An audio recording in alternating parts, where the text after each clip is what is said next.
This video presentation is devoted to my new book, The Quest for New Physics, an Experimentalist Approach, Volume 3, The New Cosmology. Main ideas are as follows. First, no Big Bang. No expansion of universe. Universe is static, eternal and infinite. The main idea of the book, the main difference from all other books on cosmology, usual. The topic covered in the book, energy-matter conversion, why stars are still shining. This is one of the big rejections of static universe, actually not from 20th century, from 19th century. If universe is eternal, why stars are still shining? They must already burn all the fuel long time ago. It means that it is necessary to have a cycle. Stars generate lights, that is energy. Energy somehow converted back into the matter. This is covered in the book.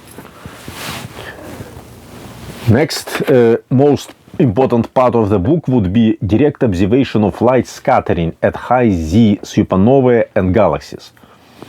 That's what is published a lot on this blog spot and covered in the book. And since light scattering is observed directly, it means it must be tight light, but with multiple scatterings. And then in this book there are some kind of ideas about what is dark matter. In my idea, this is mainly light matter, something similar to axions, very light, ultralight particles interacting with light. So it is essentially not black matter, dark matter, it is light matter, light in both senses. Light because of very low mass and light because it interacts with light.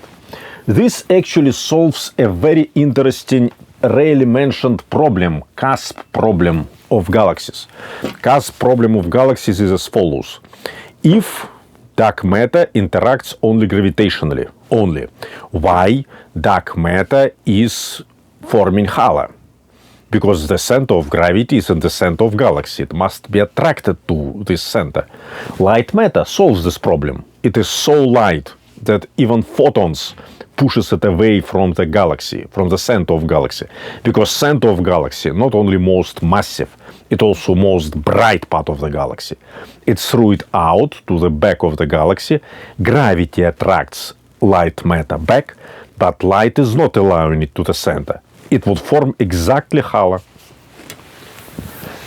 And one more important topic covered in the book, shapes of galaxies are run at Z approximately more than 8. No ovals, which must be present, because if something is rotating, it is forming kind of disk, and if you observe disk from any directions, it mainly oval. Very rarely it is a circle when it is the axis of cylinder of disk is directly toward Earth. It would be circle, but mainly it must be ovals. Ovals are not observed.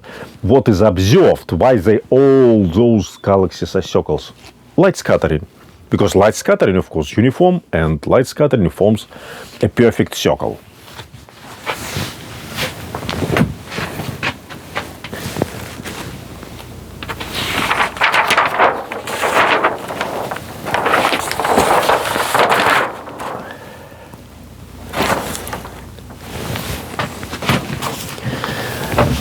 In order to discuss the tired light, let's start from what is the most important, strongest argument in favor of Big Bang. This is not actually the microwave background. It's the strongest. It's of course the Doppler, the redshift itself. One particular property of this redshift. So Big Bang is considered Doppler-like mechanism of redshift. What is Doppler-like mechanism? Doppler-like mechanism, nothing to do with physics. It's mathematics. It's just property of space. How it appears. Let's consider the source atom standing still. It emits lights. Lights after one period propagates with speed of c to lambda. If the initial atom moves away, now the light still propagates the same distance, but the end, when it finishes the period, moved, so the wavelength is exactly larger, exactly redshift. Simple. So this is how it is written in equation. For frequency, this famous formula. For energy, that's where things gets very important. Let's see how the energy changes with redshift. Energy drops, but how energy drops? Because for photon it is h nu energy. Energy increases, and change of energy is proportional to the original energy. This is called dispersion. Dispersion is how exactly energy changed with respect to original energy. Linear proportion, very important. Change in energy directly proportional to energy. Doppler dispersion law. Simple. How it implements in spectrum? Let's consider spectrum at zero frequency. Star, somewhere away, another galaxy. Red photon, blue photon. Energy of red less than energy of blue. Red shift, how it will implement? Less shift of red, because energy is smaller. More shift of blue, because energy is larger. So spectrum not only shifted, it is distorted. It is distorted according to this particular dispersion law. When one line is restored from the dispersion law, all other lines are automatically restored. It means once you restore one line of the spectrum, others must fit exactly where they would be. And you know how restore the Doppler shifted spectrum. This is law. How far this law is already confirmed?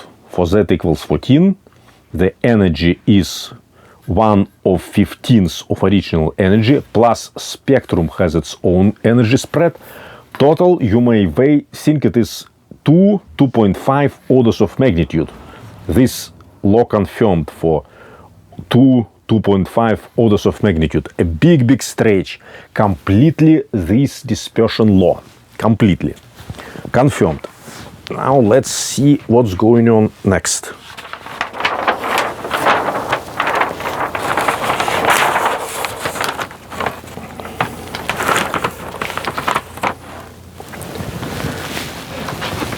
Now let's switch to tired light mechanisms from quantum mechanics.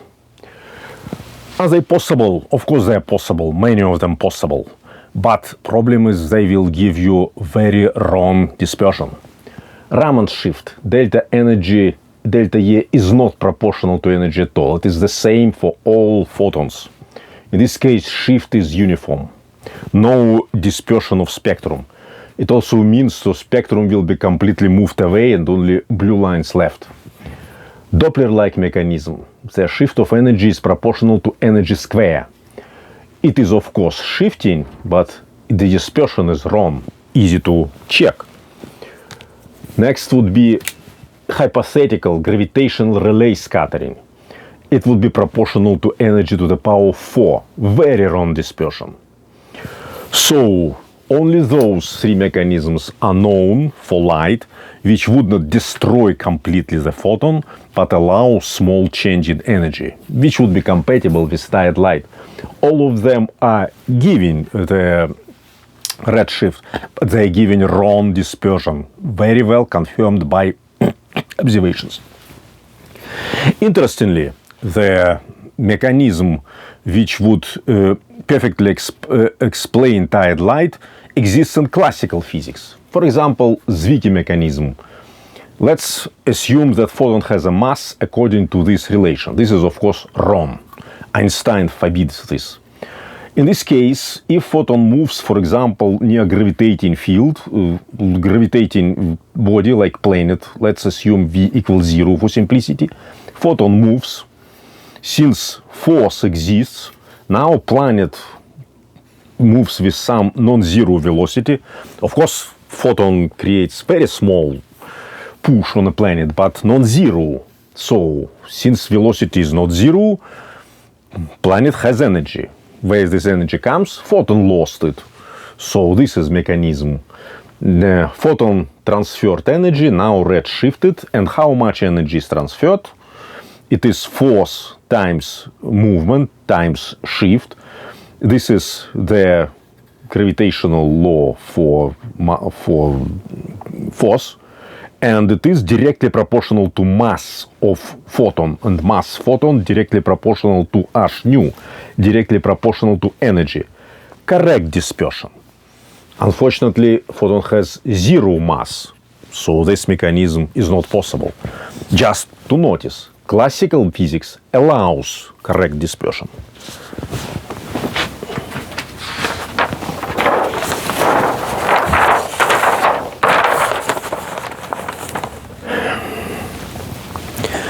However, the main rejection of tired light was not because of this dispersion law. It was mainly because of the absence of blurring. Why blurring occurs in Zwicky mechanism of tired light? The classical tired light, Zwicky, it is one-time scattering. Since photon has E equals pulse times speed of light, change of energy inevitably means change of pulse. But change of pulse not necessarily exactly along the propagation of the light, along the direction of the propagation of light. It might be perpendicular. Once it is perpendicular, light is deviated, light is scattered, object must be blurred. How big is blurring? Let's consider a galaxy at 80 millions of light years away. The energy change is only 0.5%.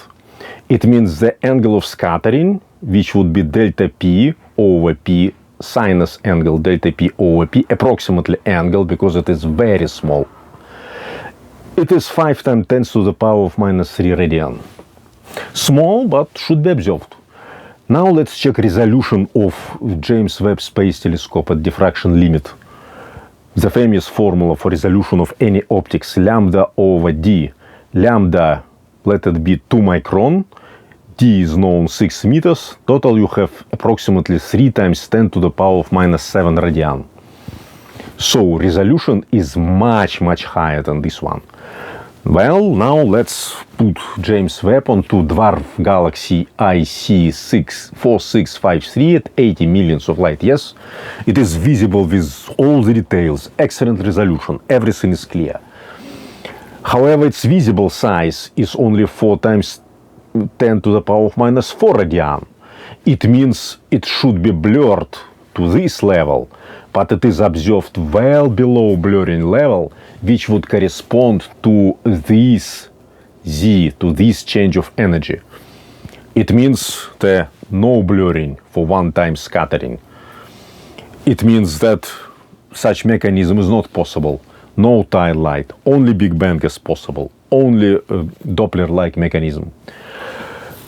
In my book, I improve this approach. I allow multiple scatterings.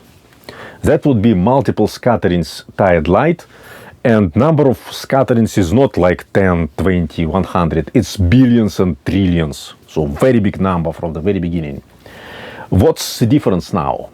The pulse is a vector, and light is not necessarily scattered in the same direction.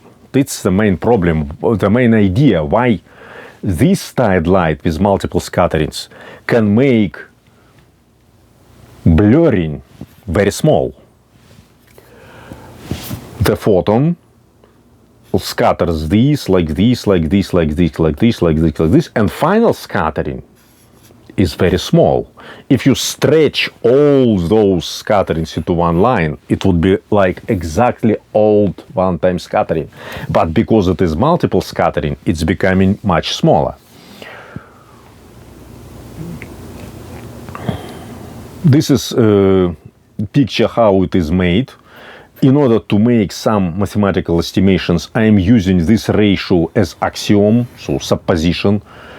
It means that I propose, I don't know mechanism, but I propose that delta P over P equals to delta E over E. It means only all the time light is scattered to the same angle of alpha. That preserves the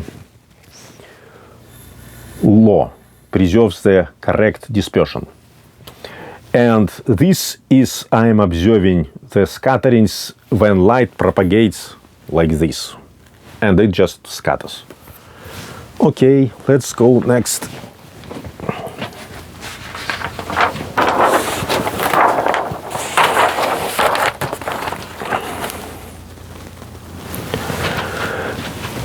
Can we evaluate how much light is scattered? Super easy. What is shown on the previous picture, it's called random walk. Random walk, it is formula from chemistry, Fleury formula, and it is quite simple. The final angle would be square root of n of number of scatterings times one one step angle. This can be, of course, directly derived from Einstein diffusion equation. The total motion r is square root of 2 times d times t, and if t considered is number of scatterings divided to frequency of scatterings, so that would be time again. Then again you have r equals to some coefficient times square root of n. And finally it is simple law of statistics. Any fluctuation of any big number is simply square root of number. Again and again you have the same square root of n law. That is, the original Zwicky-like scattering alpha 0, which is big, should be diminished by square root of n. Fn is very large, square root of n still very large, and blurring is very small, not visible for small z. So, it means that all the closest galaxies, like 80 millions of light years, maybe up to 1 billion light years, should be completely without any scattering. Well, scattering is present, but not observed by telescope. And now, since this angle, despite slowly but increasing with number of scatterings, sooner or later the blurring must be visible. And what James Webb Space Telescope delivers, it is visible indeed. But blurring will be visible for high Z. And indeed it is visible. For example, see on blog or in the book. There are many examples. The easiest way to show it, let's consider supernova. Why supernova? Supernova is, especially at high Z, must be recorded at diffraction limit of telescope. Real size of supernova. What would be real size of supernova when it is recorded? Supernova is recorded usually when it is close to the maximum brightness. That would be for around 30-40 days of supernova, after supernova explosion. How big is the size? Well, the supernovas are researched, and it is known that the shell, which is bright, the bright cloud, the bright ball, it expands at C over 10, 10% of speed of light. Very high speed, but not really very high. At 20-40 days, the real size is only 2-4 light days. It's only approximately 20 times larger than Pluto orbit. So essentially small object. Let's consider the angular size. Let's consider angular size at 13 billions of light years. This would be according to Big Bang. In reality, it is much further for this Z. However, even this distance can easily show you that the angle of scattering, because this is billions of light years, this is multiplied by 365. Now it is light days. And the total angle is at best 10 to the power of minus 12 radian. Just remembering the 3 times 10 to the power of minus 7 resolution limit of James Webb, by no means can supernova be resolved. Even future telescopes can't resolve it. It's too small object.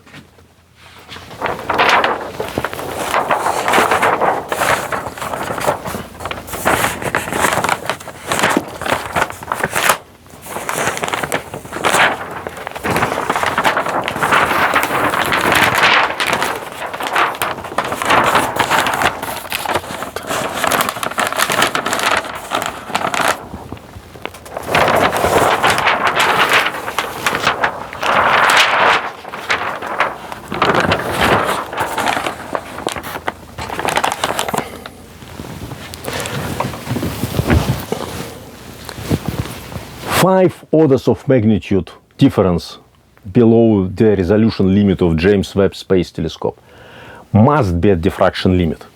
So supernova is very luminous object. It outshines the whole galaxies, but it is also extremely small object. If it is observed at a size larger than diffraction limit, it means you directly observing scattering of light, you directly observing blurring. And indeed, all the supernovas recorded for high Z looks 2, 3, 4 times larger than this limit. So they must be like this, they observed like this, something blurred, something like Gaussian-like distribution, instead of clear circle. But James Webb Space Telescope, maybe it is simply bad, maybe it is worse than it is designed. Is it possible to check resolution of James Webb in field using some other objects? No problem. There are the so-called brown dwarfs. Those are very, very weak, feeble stars which are present in our own galaxy, Milky Way, or in some nearby galaxies like Magellan Clouds. Anyway, it would be Z equal to 0. No scattering, no blurring is expected from tired light. And indeed, they observed a lot of them. They were confused with little red dots. But they confirmed by spectrum this is brown dwarfs, no problem. Spectrum is known, not a big deal. And angular size of these not little red dots, brown dwarfs, is indeed very small. It is clearly observable on published results. Very small little red dot, brown dwarf. Normal size little red dot, far galaxy. Spectre is also different. But what it means, since you do have objects observed at this particular resolution, the resolution of James Webb Space Telescope is confirmed. Otherwise, all objects would be 2, 3, 4 times larger than this resolution. If they present, resolution is okay. Another confirmation might come from supernovae observed at low Z, not necessarily Z like 3.6.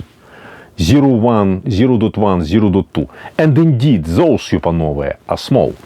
What about supernovae at Z 0.001? Can it be small? Unfortunately, supernova is super bright. And not only it will be big, it will have projectiles, exactly like a star from any James Webb, that's the closest star. It would be like six projectiles and huge circle. Why is it? Detector itself is oversaturated, leaking, the charge leaked into other parts of detector, so it can be as big as moon, no problem. This is just detector is not good for ultra bright objects, but for supernova at high Z, this is not a problem of brightness, because despite it is very bright at so huge distances, they're already too weak, they're hardly recorded, no problem with saturation, the size is real. However, light scattering is impossible for Big Bang, because in Doppler-like mechanism no scattering is possible. It must be present for tight light. Small, yes, small, hardly observable, because of multiple scatterings. But the problem of tired light is still present. What is the mechanism? How to get the correct dispersion? Now only speculations are possible. Speculations are not in my book, but they are on my blog. First, light interacts through some undiscovered yet mechanism. This is almost certain, because otherwise light would be simply either not scattered at all, or just completely lost, completely absorbed according to Einstein formula. Since it is a little bit scattering, it should be some kind of fifth force. And it might be possible that photon has some kind of charge of this fifth force. Again, speculations. In this case, scattering takes similar to classical mechanism.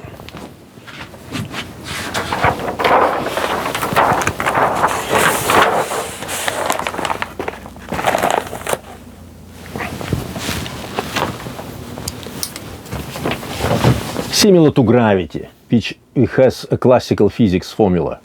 Force is some kind of kappa times Q1, Q2 divided R square. In this case, Q2 would be directly proportional to energy of photon. Photon scattered by 5/5 force object. Shift of energy is force times distance traveled during the action of the force, which would be kappa Q1 divided R square times distance S times energy. Shift of energy directly proportional to energy. Correct dispersion. Next speculation. The shift of energy is, for example, Compton-like mechanism, but multiplied by probability of scattering. And probability of scattering is inversely proportional to energy. So the total delta E would be beta times E squared times P probability, some kind of delta times E squared divided over E, delta times E. Correct dispersion. How it would look like? If it would be experiment with only one time scattering, that would be instantly clear that this is different law. But if it is many, many billions of scattering, it will be working exactly like this mechanism, exactly like this dispersion. If you imagine the blue photon, which has high energy, and red photon, which is small energy. Blue photon, for example, makes 10 big steps, big jumps, because E square is big. But probability is small, so smaller number of jumps, higher energy jumps. Red photon would be something like 17 smaller jumps, but jumps itself smaller, but number 17 is larger than 10. And for very high N, it would mimic correct dispersion exactly, since we can't observe exactly one jump, too feeble, too small energy. The only way to observe the multiple of them, and that would lead to correct dispersion. Again, tide light would be working. But unfortunately, this is an open question. Mechanism of tide light is an open question for now.